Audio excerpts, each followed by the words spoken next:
Hello, friends. This is Anna from Obscuristan. Before we get into the episode, we just had a few announcements. We know that we've been on hiatus for a long time, and we're really excited to be back. We're not promising a episode release schedule just yet, but we will have one soon. Right now, we're just trying to work on growing this project from where we started as a way to tell stories about Eurasia and inform you about Eurasia, to really grappling with our place in the broader leftist movement and resistance against imperialism, and what role we play and what we can learn from each other in trying to combat these issues that are so very important to us and affect our daily lives. To that end, we just wanted to let you know that Obscuristan is joining a larger network started by the Fire These Times podcast. So if you don't already subscribe to the Fire These Times, definitely check it out. We have already had a few guest appearances, which you may have heard. And yeah, we plan on continuing to collaborate. This episode is a part of that larger collaboration that's starting, and we're really excited for what this larger podcast means for dialogue and solidarity building across regions. So yes, thank you so much for listening. Thank you so much for sticking with us, and let's get to the episode.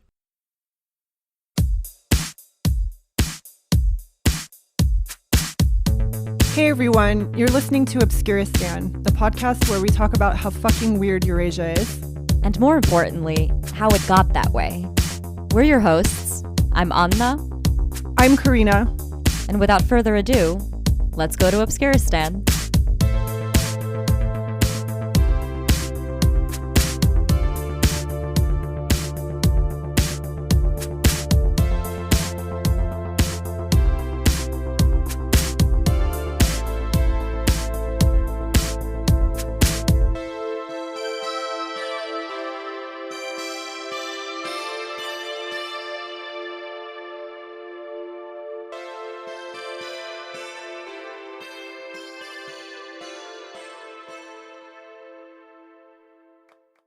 Welcome back, everybody. We're here today with our wonderful friend, Daniel Voskoboynik, from the very exciting upcoming podcast, Hida, which will also be joining our amazing network hosted by the Fire These Times. So definitely check that out when it comes out, and we will definitely be telling you when it comes out.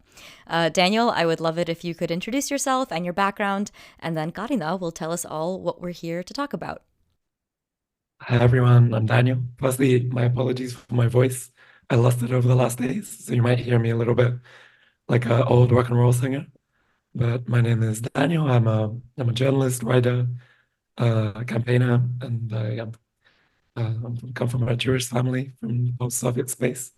So this topic is very dear to me, and it's an absolute joy to be with you. Thank you, Daniel. Thank you, Anna. So today we're going to be talking about Alexei Navalny. His death has obviously sparked some reflection about his legacy.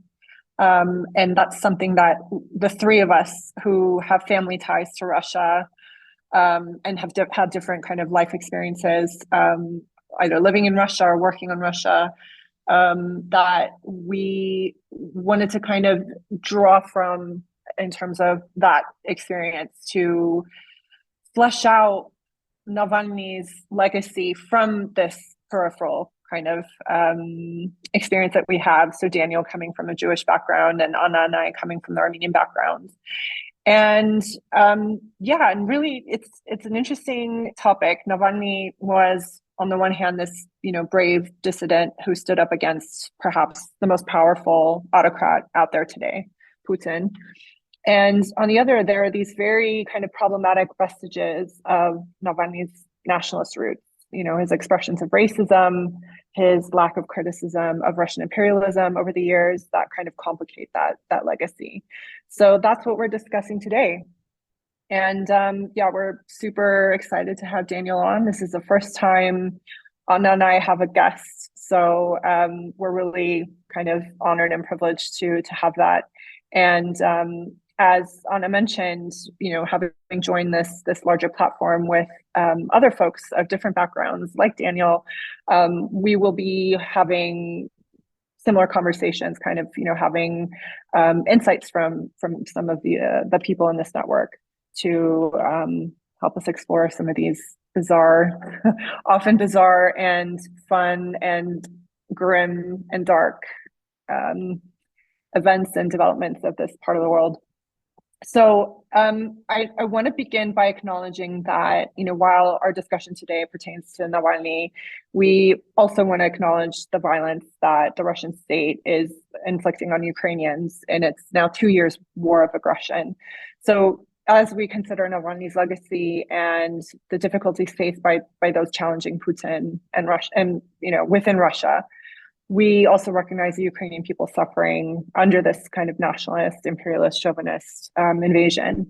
And we express our solidarity to Ukrainians who are giving their lives resisting that same Russian state violence that ultimately killed Navalny. And with that, just brief background of Navalny, he was probably the most prominent Russian opposition leader of the last 20 years. He gained widespread recognition for his investigations into high-level corruption, using social media and his blog to mobilize public support. He was a vocal critic of President Putin and the ruling United Russia Party. And despite facing legal challenges, multiple arrests, Navalny continued to be a prominent figure in Russian opposition politics, advocating for transparency, accountability, democratic reforms. He was last imprisoned in 2021, eventually ending up at a particularly brutal prison in the Arctic Circle, where he was frequently subjected to solitary confinement. How did he end up there? He was poisoned in August 2020. He fell critically ill during a flight from Siberia to Moscow and was later transferred to a hospital in Berlin for treatment.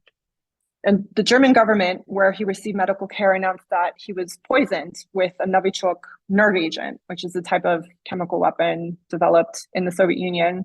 He eventually recovered, but not before spending several months in a coma. And according to the EU, the poisoning of Navalny was possible, quote, only with the consent of the Presidential Executive Office and with the participation of the FSB. And an investigation by Bellingcat also implicated agents from the FSB in this poisoning. Once he recovered, he returned to Russia in January 21, where he was promptly arrested by Russian authorities for supposedly violating parole conditions in a previous case, and he was sentenced to 30 years. And this is when he ended up in this penal colony in the tundra. And his death was officially explained as sudden death syndrome, which is like kind of a vague term for different cardiac syndromes that cause sudden cardiac arrest and death. But as with lots of cases in Russia, like, we just don't know what ultimately killed him. Obviously, if he hadn't been in prison, he, I would surmise would probably still be alive. And Russian prisons in general are brutal, and especially this particular one that he was in, and life expectancy is quite short. So I don't know, but again, going back to who he was, who was he? And if you kind of delve into his identity, it's really different depending on who you ask. So for Russians who oppose or are at the very least disheartened with Putin, especially younger people, Navalny was this rare figurehead for anti-establishment feeling. And people outside of Russia, especially in the West, people who maybe, liberals in the West who espouse, democratic values, saw him as this kind of brave, Oscar-winning, guy who, dared kind of oppose Putin. And then there are people who are like us, non-Russian ethnic people in the region, who generally know him for his racism. Obviously, these are kind of like, I'm doing broad strokes here, but just to kind of paint a different picture of the generalities here. Navalny was known for expressing his racist views on Muslims in the Caucasus, in particular, on Georgians, and on Central Asian migrants in Russia. And this is, I guess, where I turned to Anna and Daniel for, any thoughts, insights about Navalny and his racism, his roots in the nationalist movement.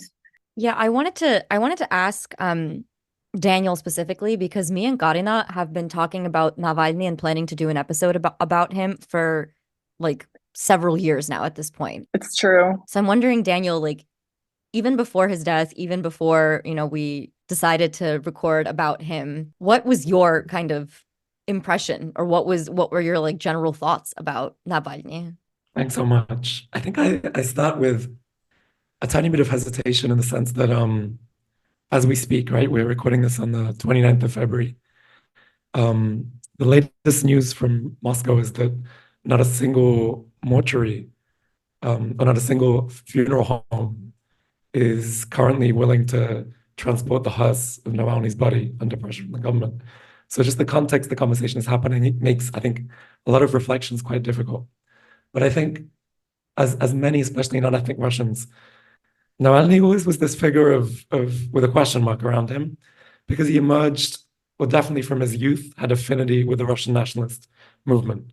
Navalny is someone who, at least from my perspective, has been on multiple political journeys. If there's one thing I think we can't criticize him for, is not changing approaches and changing minds. There are many things that he's never, I think, apologized for in the way that many of us would require. But he's someone who's gone on a journey. But especially in the early days, this is someone that went on Russian nationalist marches. And I think the most generous interpretation of that is this is someone who wanted to reach Russian nationalist kind of masses. I think in the more realistic interpretations that this is someone who resonated, who made campaign ads, preying on, I think, Russian populist sentiments around this idea that Russia is in a situation of overly providing for different communities that aren't Russian ethnic Russians. And in any case, being this empire of generosity that isn't standing up for its own people, which is a common Russian nationalist narrative.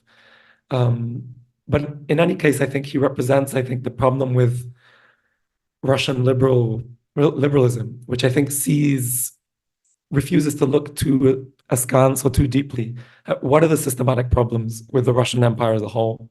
How does it not meet the needs of its own colonial subjects and its own, even the very people that it claims to support? What are the root causes of that? And are those causes just found in one regime or in a pattern of an empire? And rather than really looking critically at these things, was someone that was more readily, at times, interested in putting the blame at some of the most vulnerable and marginalized communities in the Russian Federation. And also, even in his main slogan, that United Russia, which is the ruling party, is a group of crooks and thieves, is that the diagnosis that's sufficient to explain why Russia hasn't been able to shed a totalitarian and authoritarian legacy and present? So I think just from the beginning, though, beyond analysis, as a non-ethnic Russian, I've always just been skeptical of Russian liberalism, just in my instincts, not in some deep analysis.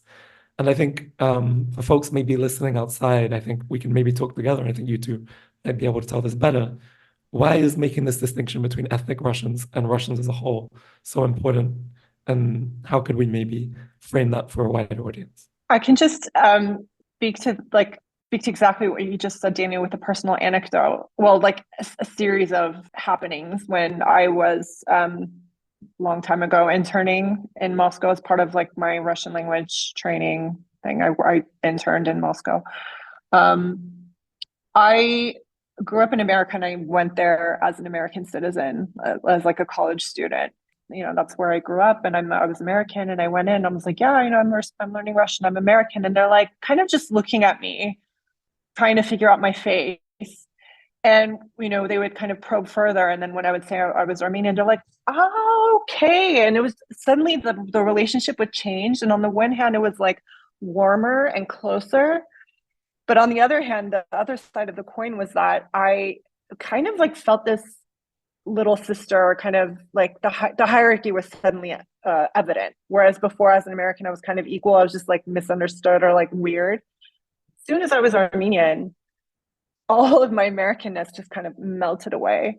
And it's like you try to be a civic. I was a student. I was all these things, right? But in Russia, it's like they just never let you forget your national roots. And it's in part because these kind of primordial ideas about ethnicity are still there. Like, because I'm Armenian, I'm like this. I grew up like this. I have these ideas. This is how I'm going to act, just because I'm Armenian. And it's this natural kind of thing.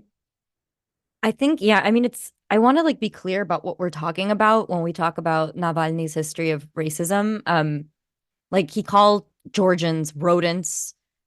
He called for the deportation of Muslim migrant workers.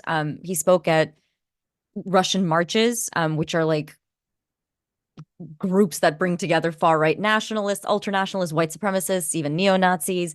And this was back in the late 2000s. And so I would say this wasn't in like the heyday of like skinheads and neo-Nazis in Russia, but it certainly wasn't long after it.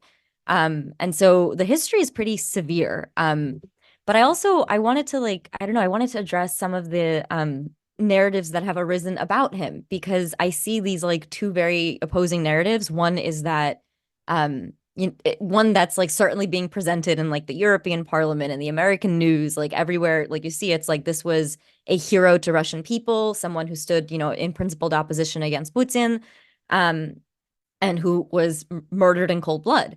Um, and then the other narrative is who is Alexei Navalny? Well, he's a violent white supremacist, he's a fascist, he's a nationalist, and I'm not sorry he's dead.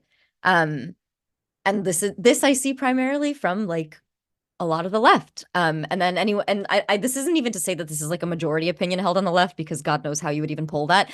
But it is certainly like a narrative that has arisen, and anyone who's not participating in it hasn't like, there isn't a lot of like dialogue about it. I definitely see some people like popping up and suggesting that like, well, I'm on the Russian left or the Ukrainian left and I supported Navalny.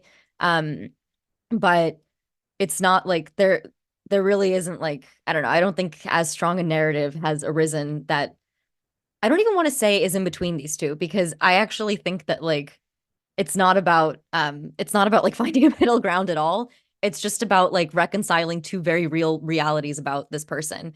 And the conclusion that I sort of came to was that, you know, half the people are overestimating his politics, and then the other half are underestimating his importance. Um, and to me, it just kind of it brings up like the question of like the broader question of like, well, what role do like neoliberal or liberal opposition leaders play for the left? And in what context can they even play a role? So yeah, that's kind of, I feel like that was the framing that I walked into this with. And I also want to be clear that Navalny was very clearly like a liberal or neoliberal figure. His like primary battle was against corruption. And when he talked about like migration or immigration, his like whole solution to it was to like standardize a system in the style of like European countries to like be able to manage it with a visa program.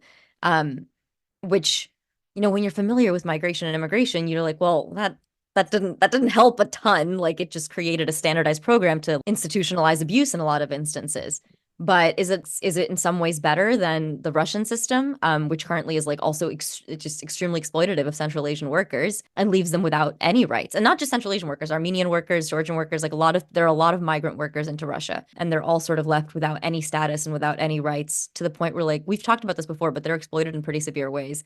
So these are like all questions that I've been trying to like grapple with in my own head, and that we've been talking about for I don't know how many years at this point. I think both of what you just said, both Daniel and Anna, kind of goes into this thinking that I was also having when I was kind of reading about Navalny to kind of refresh, my knowledge about it. But it's like on the one hand, he was an activist, right? And on the other, he was a politician. And while these two roles kind of overlap for him, I think the expectations that he kind of more effectively embody maybe more kind of social justice, anti-imperialist aspirations and goals kind of like completely neglected that his role and kind of how he saw himself as this aspirational political leader. Yeah. I mean, he was an activist, but he was also trying to get elected. And that means that no, he was not likely to be anti-imperialist. And obviously his contributions to the Russian opposition and Russian movement building are significant. And even within like the Russian marches that he would attend in the Russian nationalist movement, this was a movement that, like as Anna explained, in the late 2000s was its kind of heyday. It started becoming much more mainstream. And when Putin came back to power right after Medvedev in 2011, late 2011, 2012, the protests that it sparked across the country were so diverse. I mean, it was Russian marches, but it was also environmental activists. It was also, ethno-nationalist movements in the regions before, things kind of crystallized and people realized, well, actually, if Navalny is going to be the leader of this kind of anti-Putin movement, which at the time he wasn't, he was just one of the prominent guys. It just kind of became, well, we can't get behind this. And I was doing my fieldwork in the North Caucasus at the time, and there were so many non-Russian ethnic, in this case Muslims, telling me they were so tired of Putin and his politics, and they were really waiting for somebody to come along. They just couldn't get behind Navalny because of his racism. So it was just this, you could see this lost opportunity. Whereas Navalny probably saw it in a different way. He was just trying to appeal to the mainstream. So he stopped attending the Russian marches in 2013. 2011, I think or 2012, I'm sorry. It's around that time. He stopped attending, saying that he didn't condemn it. He actually said he supported the Russian march and good for them. I hope, that they have it and it's good. I'm just not going to join because the explanation he used was, I'm trying to get elected. I know at that point he had been elected, or he'd come in second for Moscow mayor.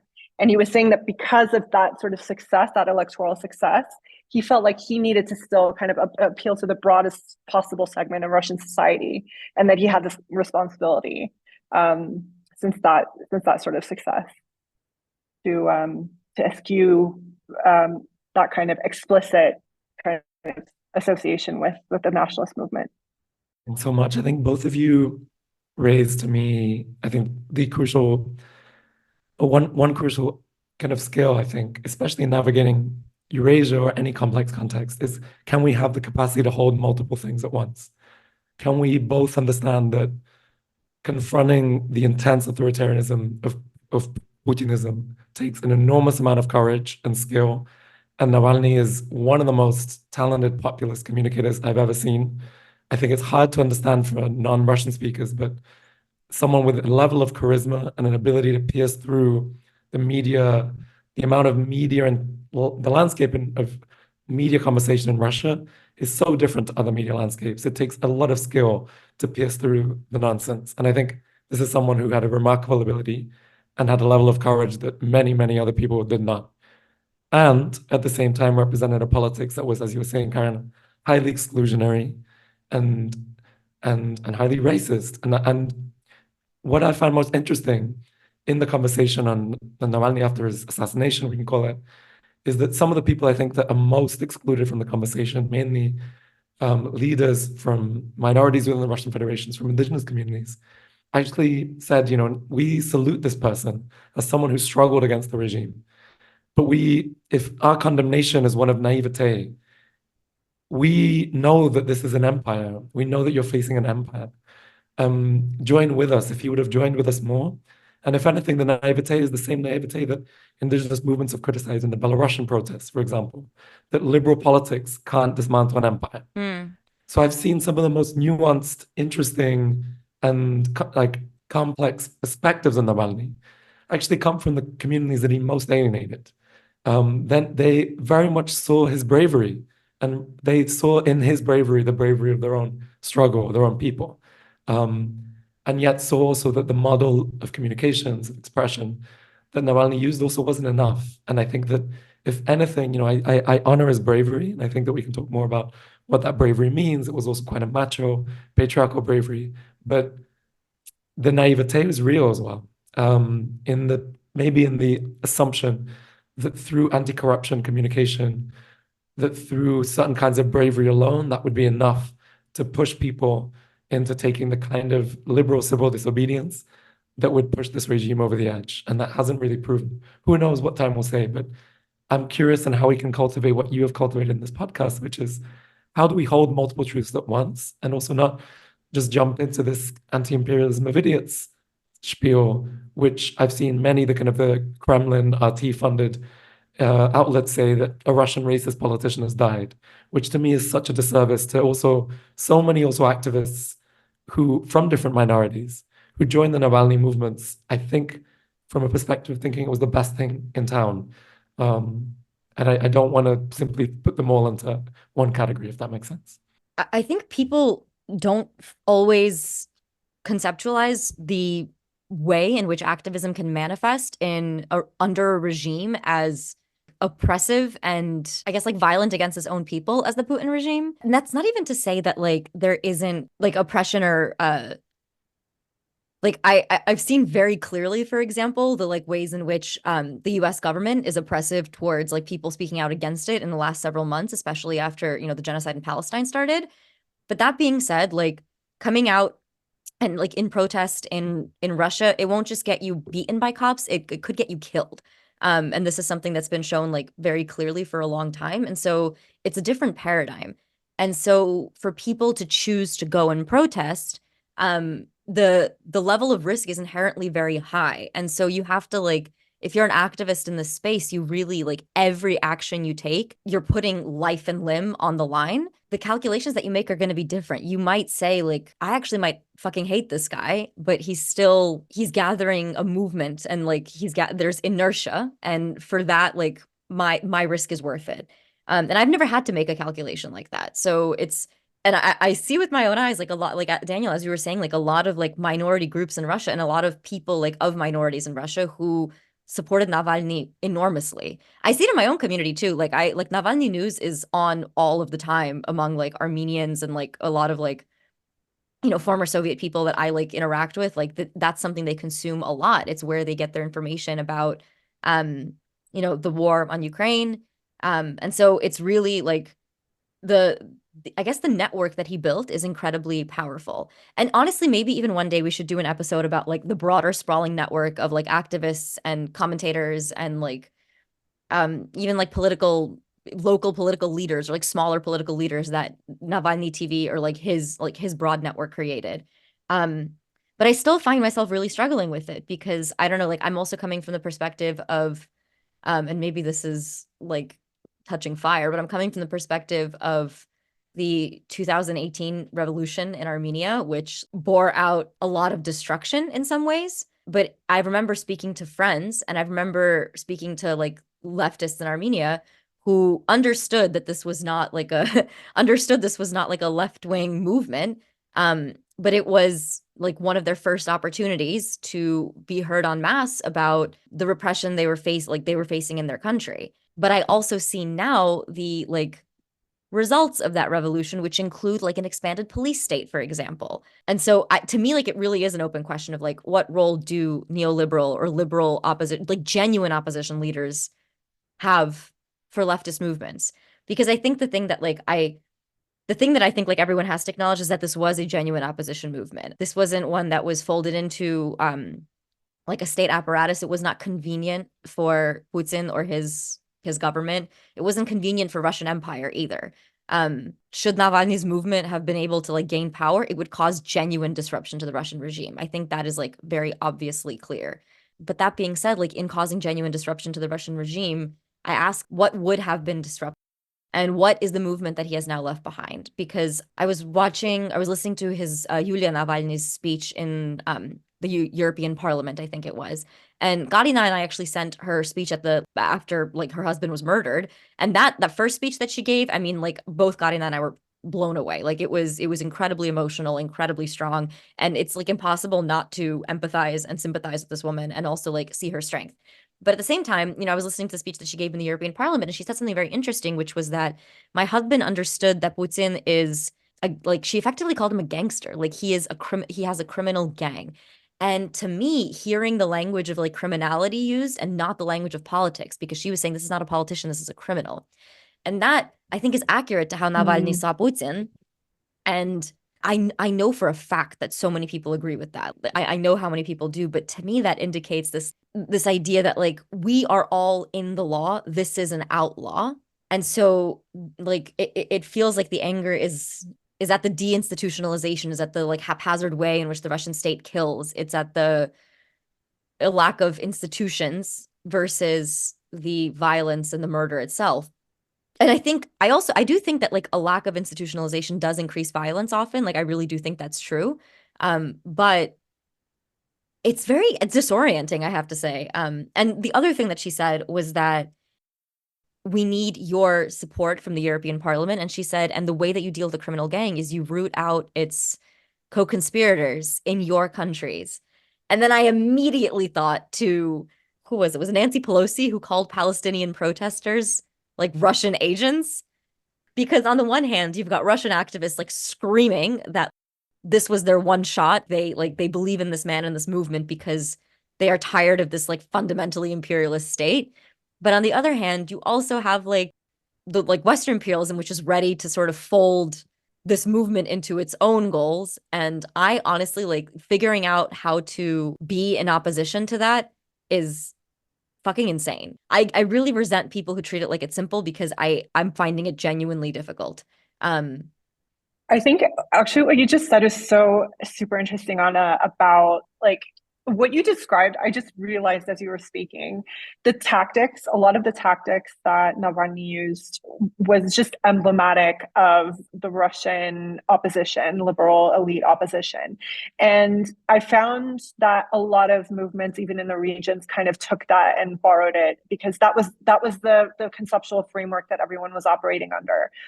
And I wonder to what extent that is conditioned by this like very non-democratic context and the lack of formal channels for dissent. And even when you look at social movement literature about mobilization, there are certain conditions required in order for a movement to even be able to mobilize. And one of them is a free media, and the other one is lack of state repression. And that just wasn't true in Russia. Like that just completely, went against. I'm sure the scholarship is updated to address that. There's probably other cases as well. But what he was doing was this classic, almost standard Russian protest tactic. Like he would, for example, do things through the formal political system, like lawsuits against prisons, right? But he did that. I think he thought he was like subverting the system by kind of, showing, it's like holding a mirror to the system to show how, contradictory it is. And for example, like how he sued the penal colony he was in for not being allowed books, right? He makes these appeals, he makes these formal appeals, fully knowing that the judge is not going to rule in his favor. But he does it it's his protest tactic. It's his way to kind of lay bare the system's senseless, kind of indiscriminate cruelty, not just to Russians, his audience, right, but also to the system itself, like holding that mirror. So for, instance, when he was suing the penal colony, his court speech, that was like the performance. That was his protest speech. But he does it from within the system's framework. So in this speech, I just want to just like briefly go through it. He recounts how a priest visited him in his cell and gifted him a book on divine law. And the priest kind of tells him, Alexei, it's pointless to read the Bible without reading divine law. Like, please read them together. But due to new rules in the penal colony, he was only allowed to have one book. So he points out like how unusual this is, given that historically more books were allowed, even during the Soviet era. And he mentions Soviet dissident Natan Sharansky, who he actually was writing letters to while he was imprisoned. That guy was permitted 5 books, right? So he makes this like really well-founded argument about this absurd rule about not being allowed books. And then turns it into this broader argument about how that rule was in place to discourage the study of Islam. So it was like this Islamophobic rule that, and he was right about that. He was right that, which is wild because like his past on Islam was insane. Yeah, it was horrible.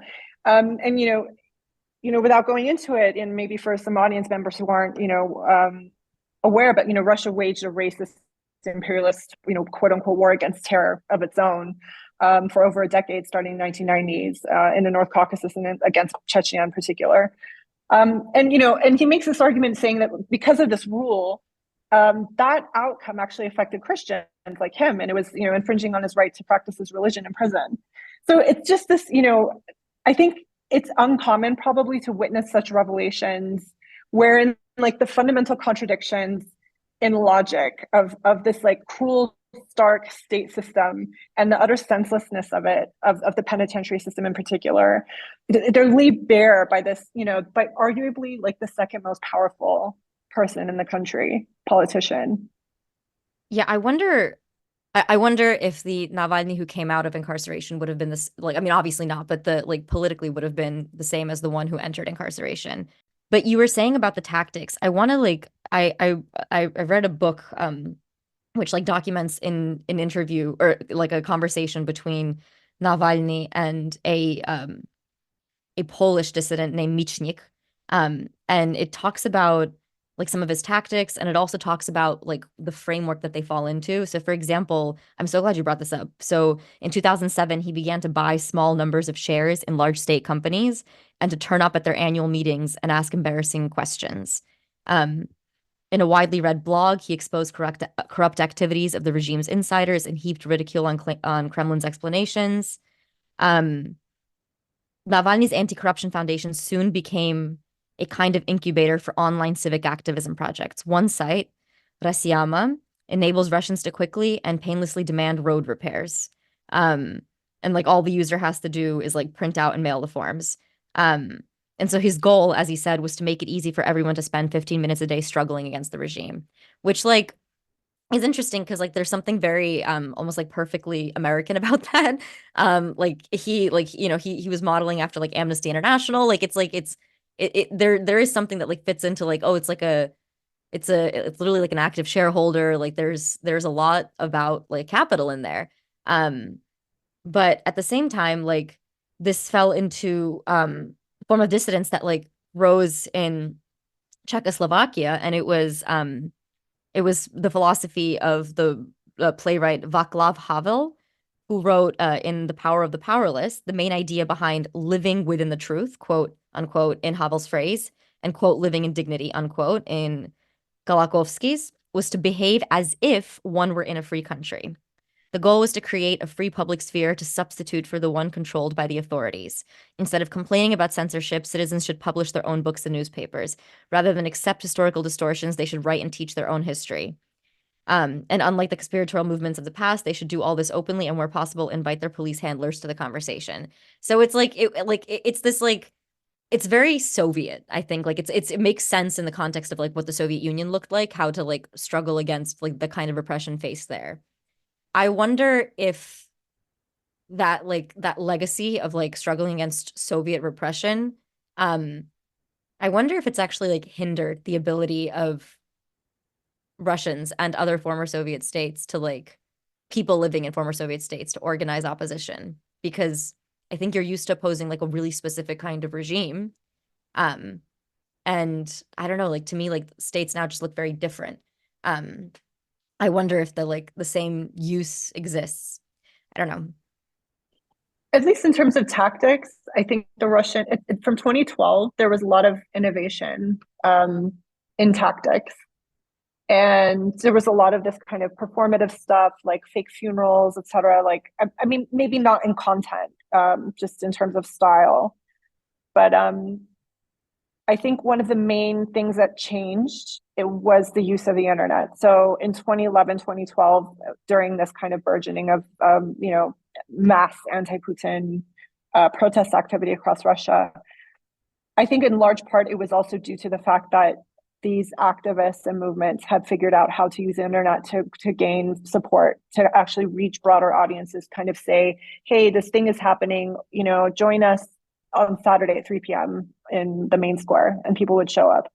And it was a really interesting period of time, a window that soon closed after, because that's when the Russian state started kind of getting smart to those tactics and started using the internet for its own, state repression, for surveillance, for cooptation, which, ultimately, I think in a sad way ended, with where we are now, which is Navalny being dead and this kind of sense of despair.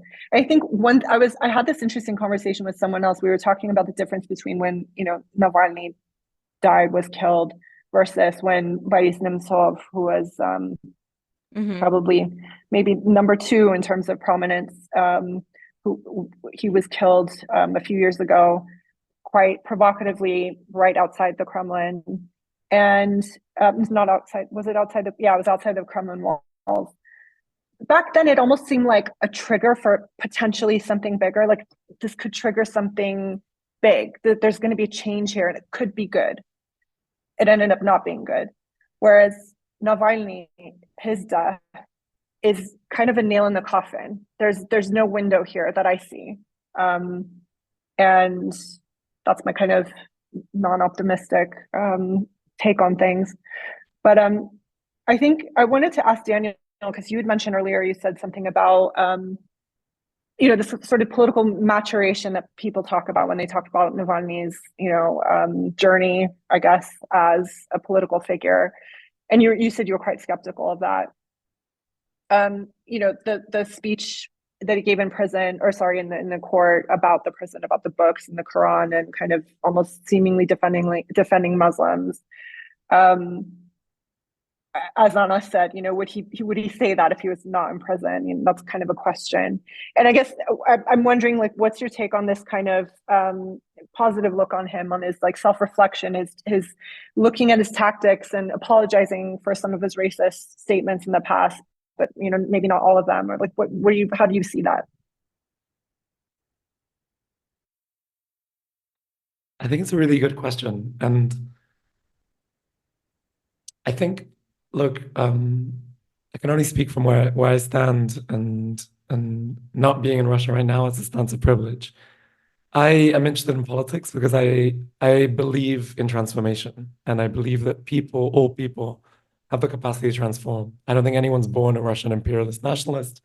You're born into a society, a family that normalizes that. And so when I see that someone towards the end of their life, for their assassination, was defending the rights of Muslim political prisoners, to me and also that's not just symbolic. I think, and smarter people than me, people like Masha Gessen, for example, have looked at, his nationalism did change, and from away from this much more ethnic nationalism towards a more civic nationalism. And whether we, with all the critiques of Navalny, the intense xenophobia softened in the discourse and in the organizing. And in fact, I would say that some of the bigger criticisms you can make towards the later Navalny is that there wasn't enough of a vision. I think that when it comes down to it, I was hearing Omar Barghouti recently, the Palestinian activist, reflect on despair as the colonization of the future. And I think in Russia, if anything, the sense of despair, the way in which the future has been so intensely colonized by the Putinist regime, Navalny was one of the few people who allowed people to even think that there was another kind of future. Now, I'm not going to say that Navalny is some kind of decolonizer, but in a context as brutal as Russia, I think we have to be very kind of sanguine sometimes about who is actually shaking people's capacity to even acknowledge that the limits of the possible are there to be moved. In a state where the government relies upon people's forced complete paralysis and complete desire to do nothing. And seeing that so many people, especially in Russia's most peripheral regions, especially given that we need Russians to basically shake the system up for the benefit of Ukrainians, for the benefit of all Syrians, all those affected by Russian imperialism. I'm not sure what he would have been like outside of prison. It's a very hard question to answer, but I'm sure that a Navalny that was more plugged in to the narratives of organizers on the ground, for example, now in Bashkortostan, which I think if any place is shaking things up in Russia, it's Bashkortostan. Yeah. What could have it looked like? A Navalny may be radicalized by a penitentiary experience, in touch with the brutality of what that system has looked like. Since Tsarist era, the Russian penitentiary system has been the weapon of silencing all dissident voices. To me, it's seeing that the latest liberal hope has been extinguished in a prison in Siberia, in Arkhangelsk, in the Arctic. It's so familiar to anyone familiar with radical revolutionary movements from across the Russian Empire for before even the Soviet era. So I'm not sure. I'm not in any ways.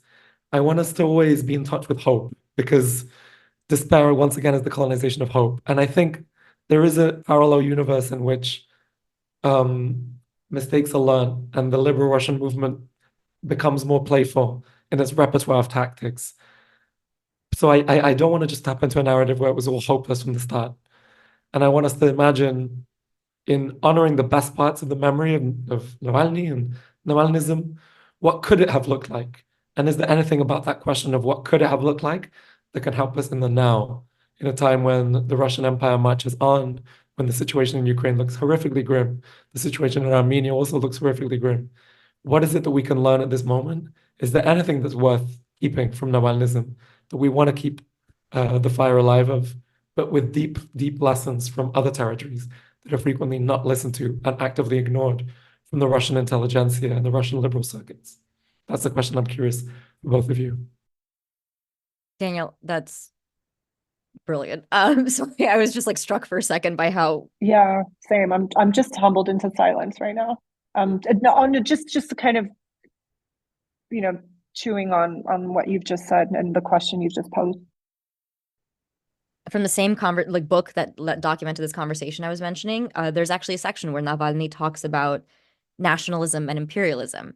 And he says something I think is interesting because, Daniel, you said that I wouldn't describe Navalny as some kind of decolonizer, although he is providing a space in which people can imagine a different future. And that I think is I think you're so right that that's enormously important and powerful.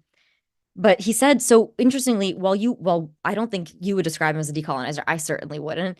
I'm not even sure I would describe him as an anti-imperialist, but I think he would describe himself as an anti-imperialist because he says, imperialist nationalism is the most toxic and dangerous of all the varieties of nationalism. It has to be combated. We have to understand that there cannot be a vacuum. Everywhere you go, there'll be a conservative, national-oriented segment of the population, and these people need to be provided with an alternative project. A civic nationalism, as Daniel mentioned, predicated not on physiology or a sense of national superiority, but on universal civil rights and freedoms and the potential to determine the fate of our country together. And this is a real possibility. I've invested a lot of effort into this and hope to reestablish some kind of dialogue. Anna, can you tell me when he made that statement? Because that'll help me understand it. Yes, it was written in 2015. Interesting. He talks a bit about how he talks a bit about his image as a nationalist and how he's just kind of shot himself in the foot because people see him as a nationalist, and then the ones who are actually nationalists don't actually care. But I don't know. To me, I think that it became clear that he had some kind of internal sense of anti-imperialism when he stood very clearly against the war in the war on Ukraine. And that was something I didn't actually fully expect from the Russian opposition. I'm going to be honest, I was quite pessimistic, and I did not expect the kind of mobilization against this war that was evident. That being said, I don't think he's actually positing a vision that I would consider anti-imperialist, because I don't think he realizes the full scope of empire period, but specifically of Russian Empire. He talks also at length about introducing the visa regime for Central Asian migrants. And he speaks about it saying well, this is to ensure their rights, because if somebody, they would be required to have medical insurance, they'd actually be able to go get treatment for workplace injuries and things like that. And that's totally that's true. But he also references I think we should learn from the civilized nations of the world how this is done. And you see the blind spot and the goal all in one, where it's okay, yes, migrant workers need to have explicit protections written into law that protect their ability to seek medical care, be able to find housing, not be discriminated against in housing, have their salaries and their paychecks protected and their identities protected and all of these things. But the visa regime itself, that's the process that excludes people. It's the other protections that give them ability to do these things. So I think frequently about how much the Soviet Union's legacy of socialism poisoned socialism for opposition forever, I feel like. And or not, maybe not, hopefully not forever, but really kind of poisoned the idea of being decolonial, anti-empire, because these were words that were weaponized by an imperial state. They talked so much about being in solidarity with against empire. And for people living in Armenia, Georgia, the central, you were kind of what the fuck? And I wonder, you mentioned, you said, he is a politician. He had goals. He had goals of getting elected, of gathering coalitions and all of these things. But where does that leave the left? Where does that leave us in organizing and how to organize around him? Because is he right? Or is this calculation that he's made right, that you can't be left-wing activist in Russian spaces, or in post-Soviet spaces, because there's a history of the Soviet Union. Is it just impossible to gather a coalition like that? So if we're going to engage in this project that he left us, the ability to imagine a future, I wonder how can we preserve leftism for the former Soviet Union? Like, how can we preserve it in a truly principled way, in a way that like can actually push it forward?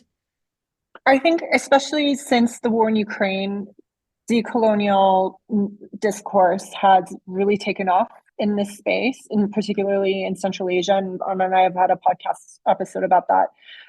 And I wonder if Navalny wasn't imprisoned again, thinking about the what ifs is kind of a pointless exercise. But sometimes I wonder, because you clearly see his limitations and the almost contradictory statements that he wants to be the good guy, he wants to say the good thing, but you see his kind of the limitations in his framework and his worldview, that he's just not, he's like almost there, he's like so close and he's not quite getting there.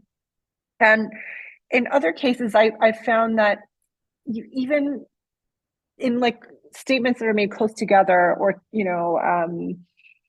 the sentiment, it doesn't match the immediate thing he's saying. So it's almost like he can't figure it out. You're watching him struggle with it.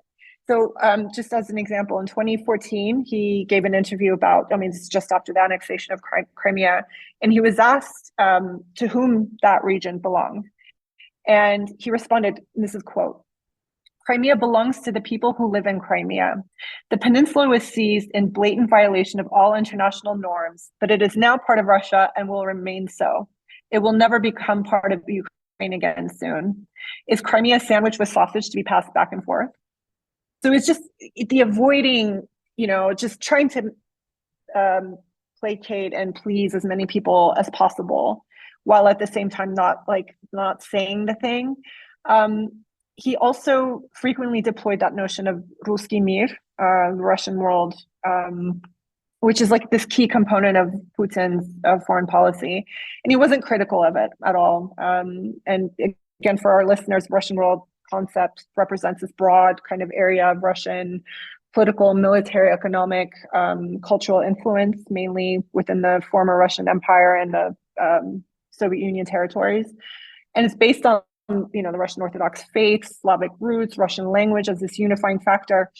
And in 2018, he criticized Putin for allowing Ukraine to create its own autocephalous church. And he called him the enemy of the Russian world. So, it's not that, imperialist policy is what was wrong. It was the way that, Putin didn't kind of wield it in an effective manner. That was what was disappointing. So again, it's like the framework is in there, kind of going back to your broader question on about, where does this leave leftist discourse, thought, movement building in this post kind of communist, post-socialist space that let so many people down. It's really, I see it in the obstacles of like the structural movement building, like the way people relate to one another, the institutions that exist that you have to kind of navigate. It just seems like the obstacles are so many. Yeah. I wonder if instead of being left with the limitations of Navalny's politics, it makes sense to like Daniel said, take from him the fact that like opposition exists, discomfort exists, like possibility exists, but remember that the organizing and maybe even like political awakening that needs to happen hasn't happened yet. And I think about this frequently when I think about a lot of how many of the Russian dissidents went to Israel to like escape Russia's imperialist war on Ukraine, and how vapid and empty that is, and how it's still sort of like predicated on like a civilized world like versus the uncivilized world sense of things. And I wonder if there's something that like, I don't know, I start to think maybe like it's showing us where the awakenings haven't happened yet. But I also think of all of the, Russian emigres and immigrants in Armenia. And I start to think of like the people who have stayed and how I've observed their politics change or become a little bit more like awakened to the actual detailed and like nuanced realities of Russian imperialism around in like surrounding areas, and also in parts of the state of Russia. And I wonder if like sort of like real organizing that needs to happen is in looking at the groups who were activated by Navalny's activism, but not satisfied by it, I guess. Yeah. I think that's a really, really interesting approach. And in the long term, I'm really curious how the experience of exile for a lot of Russian emigres, Yeah. especially in contexts like Armenia. I mean, I've also heard some really bad stories, of course, of people bringing that imperialist. Oh, hell yeah. Oh, yeah. So you'll know much better than me but I've heard obviously terrible things in Georgia.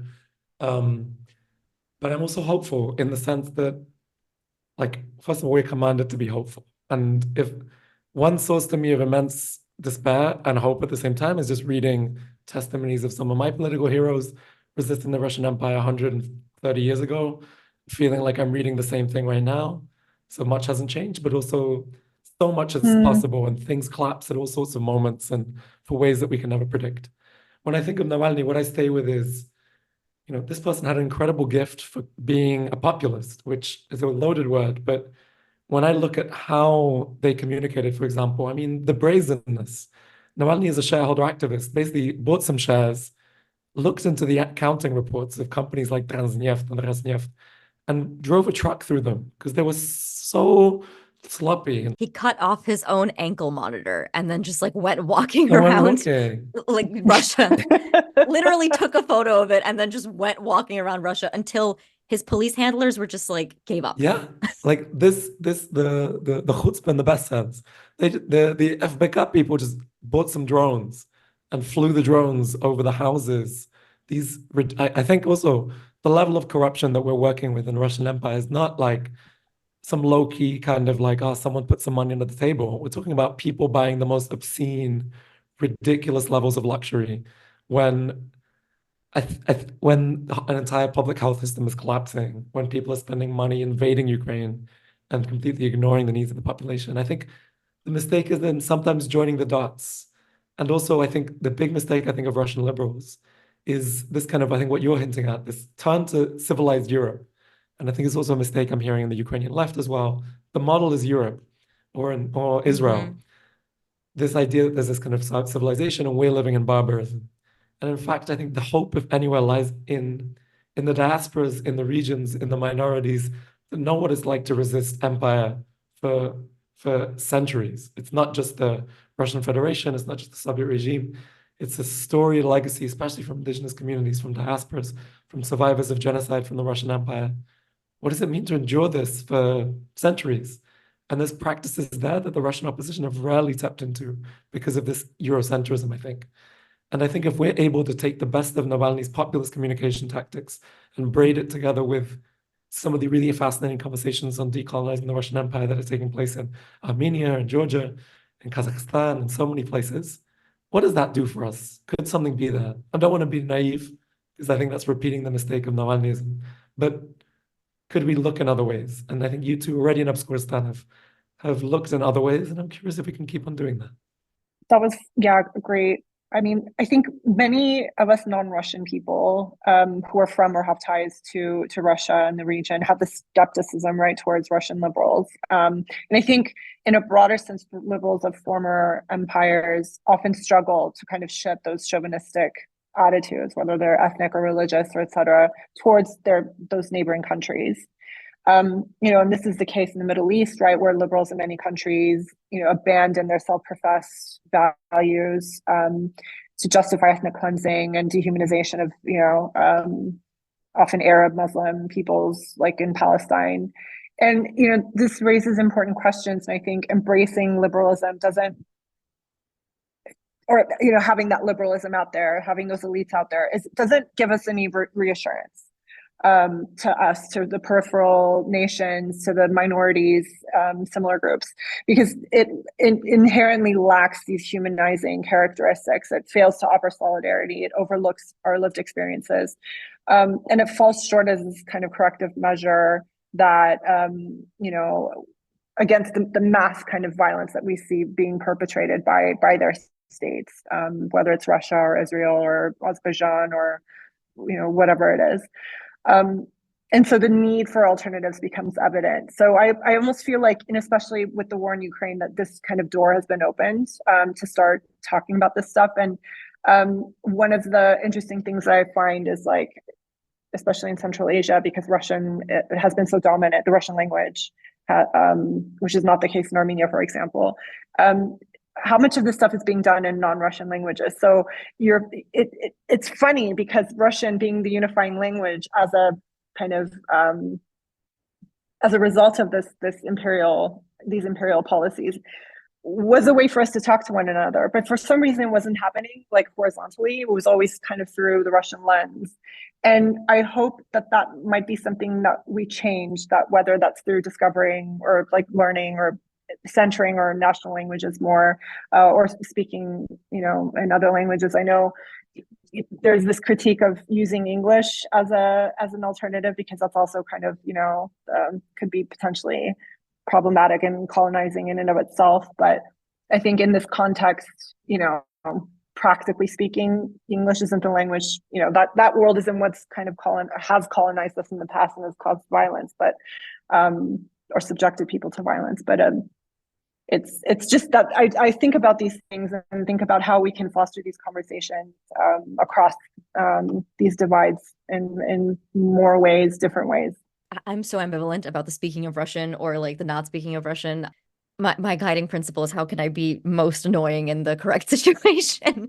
But I think that something that actually has been pretty like powerful for me has been hearing and speaking Russian in decolonial context, actually, because that is not a context in which I've ever heard Russian in my entire life. If I was speaking Russian, it was If I was speaking Russian, it was usually almost always with somebody who thought they were better than me, or it was with my family with whom like it was Russian, true. Armenian, like I almost like see our family's Russian as like separate from Russian altogether sometimes. But now getting to speak Russian in contexts that are not like that are explicitly decolonial, even like as simple as like starting to like try and find anti-imperialist voices in Russian and hearing them has been really nice for me. I really enjoy it. I'm glad to have a language in which I can speak to people from Kazakhstan in. I'm glad to have a language in which I can communicate with Georgians in. There's a lot of work to be done to create the solidarity, not through the Russian lens, but whatever connection I have to like people from that, like, like Tatar people, Kazakh people, like I'm taking it. Like I'm really grateful to be able to do that. And I think that, Daniel, I don't know, like I keep thinking about what you said about the creation of like a space in which you can hope. The thing that I kept trying to ask myself was, why was I so honestly affected by Navalny's murder in a way that I don't think I would have been had like a like Democrat in the US died, for example, even if they were murdered. Like I'm not sure I would be quite as affected by it. And I realized it was because the particular manifestation, I think you made me realize that the particular manifestation of repression in Russia is its primary focus is on taking away the ability to think of alternatives or alternative futures. In the US, I feel like the particular focus is slightly different in that it's just like a limitation of the alternative futures instead. In Russia, there's a real like hard hammering on like, nah, you've got one future and this is it. And that removal of choice as opposed to the illusion of choice creates a like depression of imagination that's really, it's hard to snap out of. And I think that's why 2018 in Armenia was so like powerful for people and why the disappointment was so deep. It's because you were given permission to like think beyond, and then to feel that taken away is, I think, really horrific. And so I think maybe his death, it feels like that's been taken away. But I think Daniel's right that we can use whatever we have learned from the success of his ability to rally support, but apply to it our own politics, our own goals and our own vision for what this region is going to look like, and our vision for a region beyond Russia. Because something Karina and I have been discovering as we like talk about Obscuristan is that, from talking from an Armenian perspective, we reach into Russia or towards Russia as often as we reach towards the Middle East, or as often as we reach towards, Anatolia. And so like the Russian world cut off so many people from their like broad, much more far-reaching histories. And so I think like, you know, Navalny may have seen his movement as in the Russian world, but I'm beginning to realize that it's beyond it. And I'm not saying it's like obviously it's global, blah blah blah. I don't want to be cliche, but like there are like specific connections that are not being tapped into that we're starting to now, and we can like use what we've learned, but move beyond it too, I think. I love that. I love that so much. And also it's why I love this conversation, because interdiasporic conversations means that borders lose their power. And we can talk about, when we're talking about Navalny, we're talking about who are the people breaking through forces of authoritarianism, whether it's anywhere in the world. And diasporas allow you to think in multi-rootedness all the time. And this is why, to me, I mean, this is like being with family, and I really appreciate that. Oh, Daniel, I'm so glad you said that, because we This shit is on we shit on amazing. diasporas so much. It's nice to see them as like a place for like something better. To me, it's the only hope, really, in the sense that how do you crumple the Russian Empire? I have no idea. I think people have been struggling with this question. But if there's any hope, it's the fact that people have been migrating and smuggling and getting ideas out and sharing links across communities and different diasporas, different nations inside the famous cemetery of nations, the graveyard of nations, have been with each other's backs all the time. I'm not going to like romanticize diasporas. There's all sorts going on. But for every story of betrayal, there are stories of salvation, of different people saving each other along the way. And you know, the activists in my diasporic tradition that I value the most are the ones that say, I am with the Bashkir people, I'm with the Armenian people in imagining a future beyond imperialism and building, as Masha Gessen says, the Birobidzhan in my mind. You know, the Birobidzhan, this kind of famous, the Jewish Autonomous Republic obelisk that the Soviet Union wanted to put Jews in the middle of Siberia. And instead of imagining this as a territorial place, what's the Birobidzhan in my mind? When I think about what this, you know, the Soviet Union of my dreams, the real Soviet Union, not the nonsense that was real, the Soviet Union where peoples were united and supportive of each other's liberation. I dream about that sometimes, and I'm curious on what it looks like. And it doesn't involve a state, it involves a way of being. And if the Russian language helps us get there, then it's useful. If the Russian language becomes a machine of colonization, as it has been, then it's useless. But to me, when I think of what Eurasia is in the best sense, the thing that brings me together is humor. And there's a Russian language comedy night in Barcelona, which is the most surreal experience. It's a mixture of like Ukrainians, Armenians, Georgians, and you know, wealthy Russian emigres who just rocked up from Dubai. And the space where a Ukrainian can make fun of Russians in Russian in their face, and the Armenian can then make fun of Ukrainians, and the Russian Jewish comedian can go up and start talking about what it's like to be a Russian Jew. And we all laugh and we realize that we have far more in common than has been told in any nonsense nationalist textbook. That's the utopian, diasporic, liquid nation that I want to be part of. And that's the hope. That's my hope, at least. That's amazing and beautiful, and I can't think of a better way to conclude this episode. Probably like the most just, I don't know, heartwarming, is that cliche? Yeah, I was not expecting this one to end up being hopeful, actually. Yeah, and just kind of like cozy somehow. Thank you, everybody, for listening. Please subscribe to Obscuristan if you haven't already, and please go listen to Daniel's Hida, because it's forthcoming soon. Daniel, when is it forthcoming? Soon, like very Okay, soon. soon. Weeks. We're talking about weeks. Keep an eye out. And the best way to do that will probably be to follow the Fire These Times, because a lot of our episodes might be doubly released there, and you'll at least be able to get updates on all of these different podcasts that are going to be in communication and in dialogue with each other. And we're really freaking hype about it. So yeah, we hope you are too. Thank you for listening. Bye.